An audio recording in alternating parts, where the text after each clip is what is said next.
This one, I'm going to try to keep it short. There's no guarantees.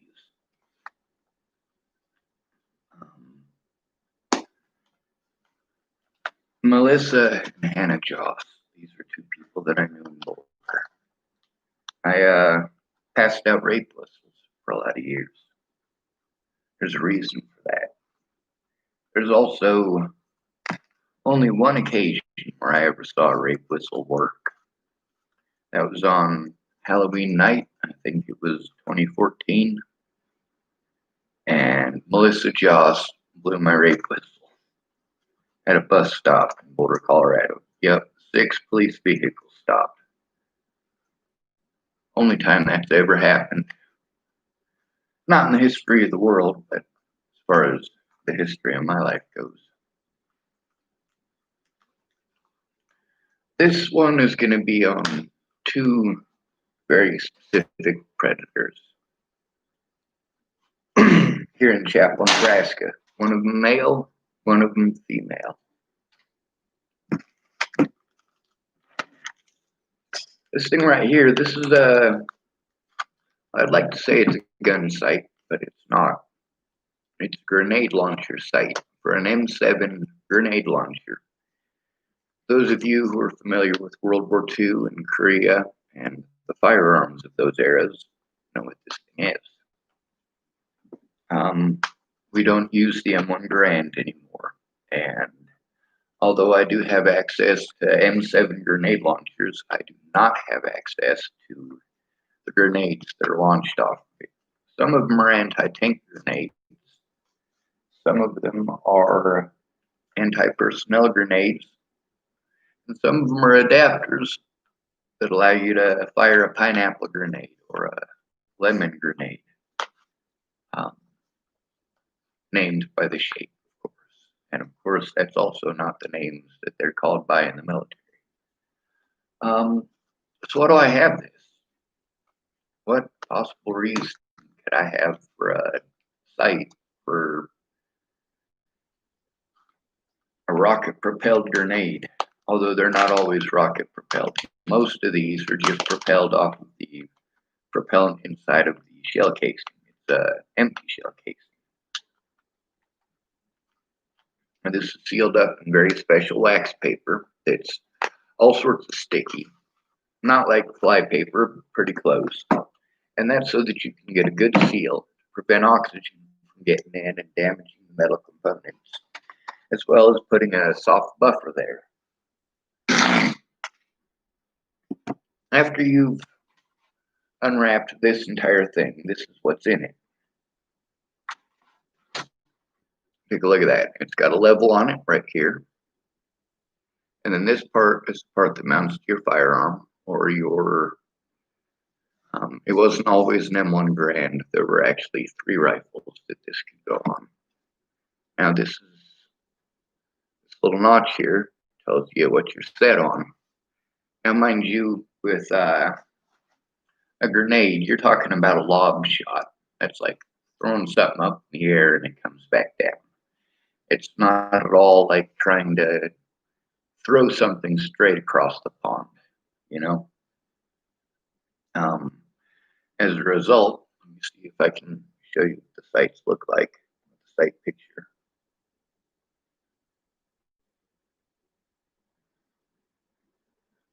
That's what you're looking at.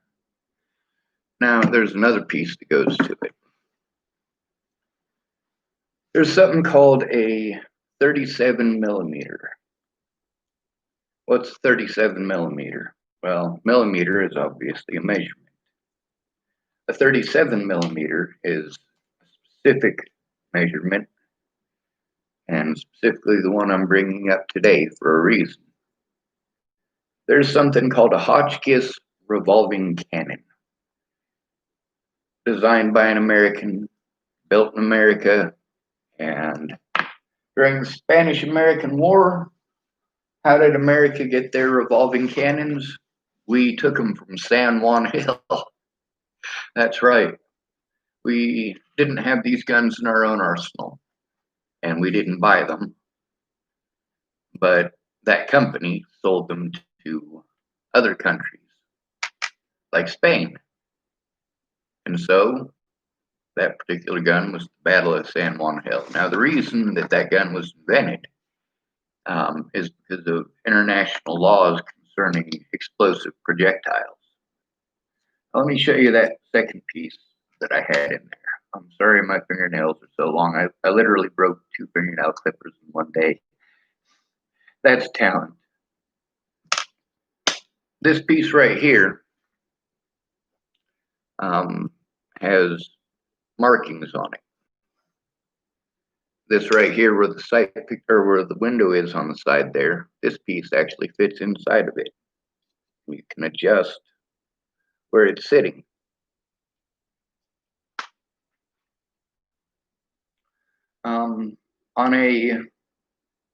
And this is for adjusting the up and down on the sight picture. The reason for that is, like I said, a lob shot. Something that's a lot heavier, especially blunt nosed, is going to lose forward momentum rapidly, and it's eventually going to do a nosedive. That's why a lot of those grenades are impact tips. As soon as they hit something, they explode. Now that might be kind of difficult when you're talking about a glancing shot. That's where you ricochet at an angle and it doesn't actually hit the primer. That's why a lot of those actually have crush tips. The tip is hard enough that you can drop it a couple of feet. It's not going to make a difference. You probably don't want to actually fire it after you've dropped it, but it's not necessarily going to explode. However, you lob it up in the air and you drop it down, it's definitely going to. And even if it's a glancing shot, it'll hit it with enough force and enough impact that it'll crush the primer no matter which angle it's at. I don't like the idea of killing people, and that's where 37 millimeter comes in. 38 millimeter, you can get anti-personnel rounds. That means shooting at people. For those of you who need it spelled out, I don't like that idea. The 37 millimeter cannons that were taken at San Juan Hill, they are not considered federal firearms. They're considered signal devices because the only rounds that you can get as a civilian for them are signal rounds. That's like whistlers or fireworks rounds or flares, things of that nature. As a police officer, you can get 37 millimeters that are anti-personnel. That'd be like the beanbag round or the flechette round, which is basically a bunch of little darts. Pretty freaky stuff. It's definitely designed for killing people, not for stopping them.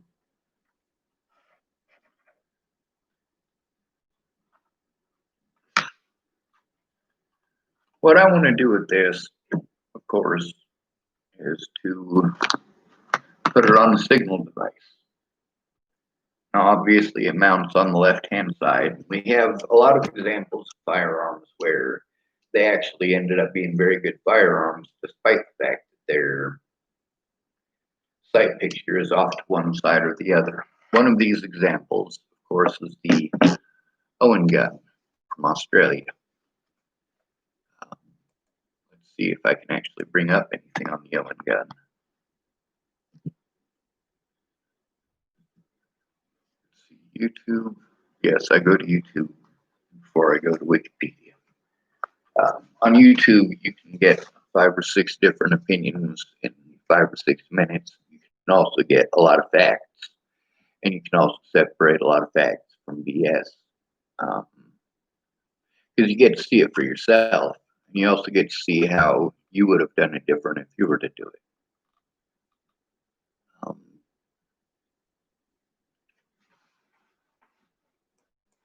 Actually, I think what I should do, now that I got that all out and showed it all to you, I'm going to put it back together in the wrapper and the package.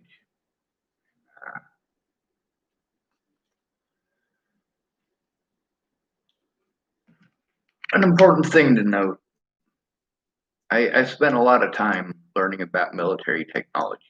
They used to have a B. Dalton bookstore, and then later a Barnes and Noble that I would go to when I was younger.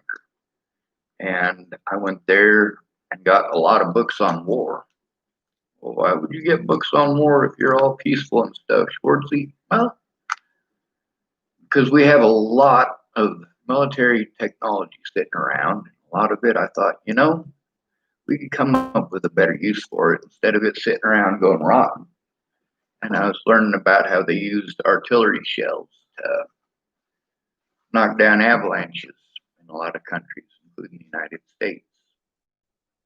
And I was thinking, a lot of those rocket-propelled grenade launchers do a good job of that. Then when you really get to thinking about it, those things are specialized, and what do you do if it doesn't go off? What if it hits a clump of dirt, or it hits a clump of snow that's not compacted, or it's 6 foot thick and it's not going to hit anything at the bottom, and it doesn't impact enough to blow up, and it just sits there until the spring shows up and the thaw shows up. Some family going through there on a hiking trip ends up locating it by tripping over it, falling over it, or climbing down a hill and knocking a rock loose. Next thing you know, well, we don't want that happening. And that's the problem with, I had a thing on a site that I made called Trash to Treasures and Airplane Enthusiasts, where I was going through military technologies, trying to find civilian uses for that stuff. And I come to realize after studying things like the RPG-7 and the bazooka and the Panzerfaust, Panzerschreck, the H-1G Cobra. I mean, there's a lot of specifics that those things are built for. If you're wanting to change it for civilian use, you're better off starting from scratch. It's going to cost you more to convert an AH-1G so that you can use it for the United States Forestry Service. And believe it or not, they do so. They use it for finding hot spots and fires, because you may not see the fire, but there might be a hot spot that'll flare up, and you need to be able to direct the people on the ground to where that hot spot is so they can put it out before it does flare up. But it would be a lot cheaper just to buy a drone, a lot safer too.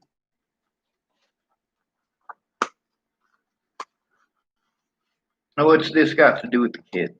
Well, our government doesn't understand anything except violence. You see how violence is the only thing they understand. Why is violence the only thing that they understand? You tell them, hey, something messed up is going on, and they ignore you. They want to argue about it in a committee. A bunch of rich people want to argue about it for literally decades without doing anything, while the poor suffer. The poor pay the penance, the poor pay the price over and over and over and over again. And we're supposed to say nothing. We're supposed to just take it. The more poor you are, the more you must deserve it, apparently. The more socially acceptable it is to victimize you. And there's other social things that make it okay too, such as the color of your skin, or your gender, or where you were born. And socially, we make excuses. Oh, well, they're black, or they're Haitian, or they're from a Muslim country, so we shouldn't trust them. We shouldn't treat them like human beings. That's so gross. That is so gross. So there's a guy in town, and I was trying to keep his name a secret. Now, he got a hold of me. I walked into Pumpkin Pantry the other day where he works. And mind you, when I first met him, he was dating a 14-year-old. He is 31, and she is 16 today. And people are going to keep making excuses for him. See, where it was not okay for me to be friends with someone who was an adult, Natalie Bollinger. it was apparently okay for this man to have sex with a 14-year-old, to actually have sex with a 14-year-old. And it's a popularity thing. It has nothing to do with whether you're right or wrong. It has to do with your popularity. He's a good looking feller and he is very nice. So, does that make it okay for him to stick his dick in little girls? Some of you say, oh, well, you should just mind your own business. And some of you are like, oh, well, you know, in the 1500s, you get married by the time you're 13. Shit, that doesn't make it valid. Now, where I had the issue and what made me really post up on this man was he threatened a woman's life. When he started dating and having sex with that 14-year-old girl, he threatened a woman's life. Now, that woman has since then thanked me for exposing the situation. Whether or not she's going to be willing to come forward on her own, well, I'm not going to tell her what she's got to do and what she isn't. She's a grown-ass adult. Now, this guy, he likes to play on the fact that he was a Marine. He was in the Marine Corps, so on and so forth. And like I said, he is a hell of a nice guy. But the other thing is, he threatened someone to hide the fact that he was fucking a 14-year-old girl. And people in this town, they make the excuse of, oh, well, it's okay because her parents say it's okay. Her parents could not have legally given consent when she was 14. Now, because they gave it now, it's fine, right? No, it's not. See, I'm not pissed off about the fact that the laws allow this to happen. Now, don't get me wrong, that is something that bothers me. That is something that does piss me off overall. The thing that pisses me off about this specific situation, though, is that a young woman had her life threatened by this man because she knew that he was having sex with an underage girl. Now, he got a hold of me in Pumpkin Pantry. I walked in there to get my dinner, and I'm always pleasant to him. I mean, it's a small town. You got to play the bullshit politics, right? No, you don't. Anyway, he kicked me out of there. Said he found out about my videos. And the fact is, I didn't drop his name. And I didn't drop his girlfriend's name. And the woman who let me know about the situation, I didn't drop her name either. However, she did thank me for exposing the situation. Also, her boyfriend said that if anybody threatened her over it, he'd kill him. So there is that. You don't have to fear me killing anybody. There's other people already in play. They shouldn't be. Something should have been done. See, the police can't do anything about child molesters, but they can spend plenty of time and money covering up their own wrongdoings when they destroy the life of a disabled person or a homeless person with no remorse. This is much of the issue that I have with, actually, I got an issue as far as that goes with most of y'all. Anyway, this guy's name here in Chapel, Nebraska, who told me I can't go back into Pumpkin Pantry because I made a video. Now, first of all, that lets you know how ingrained this sexual stuff is here in Chapel, Nebraska. How ingrained in our society this really is. Just like the alcoholism, 40 to 60% alcoholism rate in this town. And then you got to deal with the meth. And then you got to deal with the heroin. And the heroin isn't real big here, but the meth is real big. This is what we're stuck with. And then alcoholics, they do all that fucked up shit. And then they always say, oh, well, I only had a couple of bullshit. A whole bottle of Jameson is not a couple of drinks.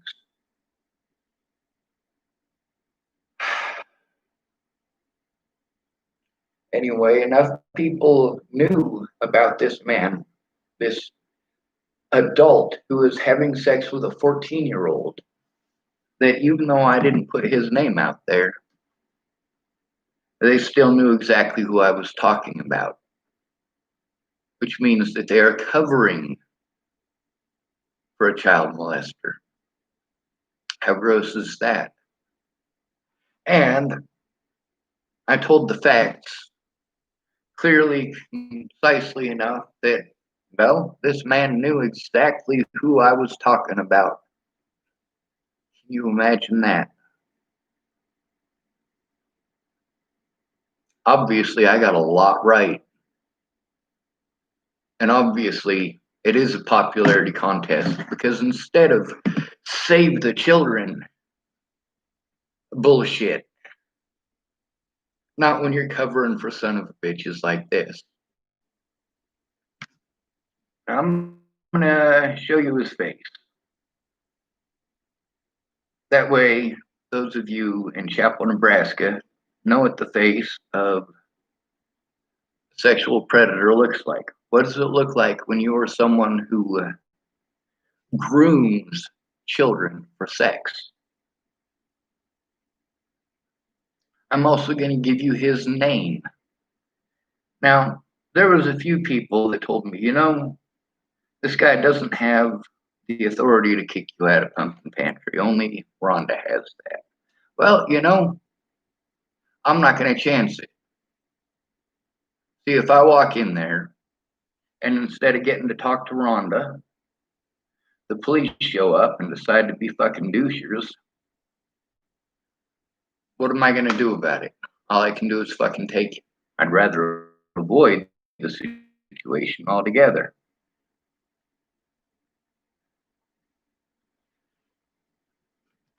Let's see if it'll zoom in. This is Ken Zarecki, 31 years of age. Good looking feller, ain't he? Does that make it okay? Because he's good looking, does that make it okay? Ken Zarecki. See if it'll zoom. Calls himself the Cat. Likes to talk about his, it says, former 0341 mortarman at U.S. Marine Corps. In military prisons, the people who are in there are the largest percentage of the military prison population are child molesters. It's different in a military court than it is out here, though. Out here, justice is dictated entirely by your pocketbook. Your looks can help, but if you ain't got no money, it doesn't help much. For me, I need a voice. I'm not allowed a voice because of the term mentally ill. And every single one of my predators preyed on that term to get away with crimes they committed. Crimes that are against the law. But they're only against the law if somebody cares. And it has to be somebody who's not me. Because once you are called mentally ill, you have zero rights. No one is going to help you, and you are expected to be able to do things that you're not allowed to do. A lot of the things that I was not allowed to do because they called me mentally ill, later on, they used my intelligence to try to claim that I'm not disabled. They're calling me mentally ill because of a disability. And now that disability only exists when they can use it against me.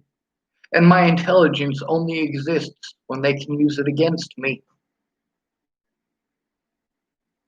They use my disabilities to deny me my rights as an intelligent human being. And then they use my intelligence to deny my rights as a disabled human being. And it's fine, isn't it? I get to hear about how I need to get to the back of the bus because I'm not a woman. Well, I am a victim of sexual abuse. I keep getting told I need to go to the back of the bus because I'm not black. Meanwhile, I've been a victim of systemic abuse and of police brutality and of, well, things that happened to Elijah McClain. You know, I spoke out about that before it happened to Elijah McClain, and people say, oh, well, you know, Elijah had it coming because he was on drugs. I wasn't. I wasn't on drugs. The only drugs I was on are the drugs that they put in me. But it's fine, isn't it?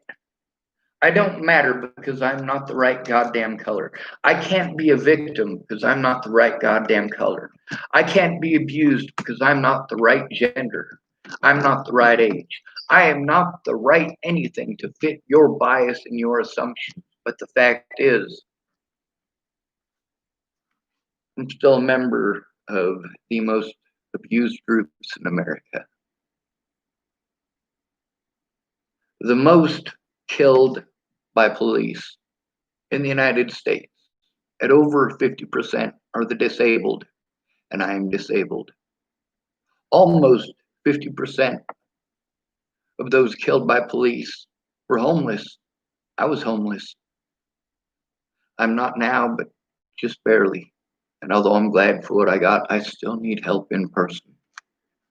I finally got a place after having everything taken from me over a crime that I did not commit, and spending the last 3 years being abused almost nonstop for crimes that I did not commit, being forced to break the law to try to get the police to do their goddamn jobs, all because people don't care. They just blow you off when you're disabled and intelligent.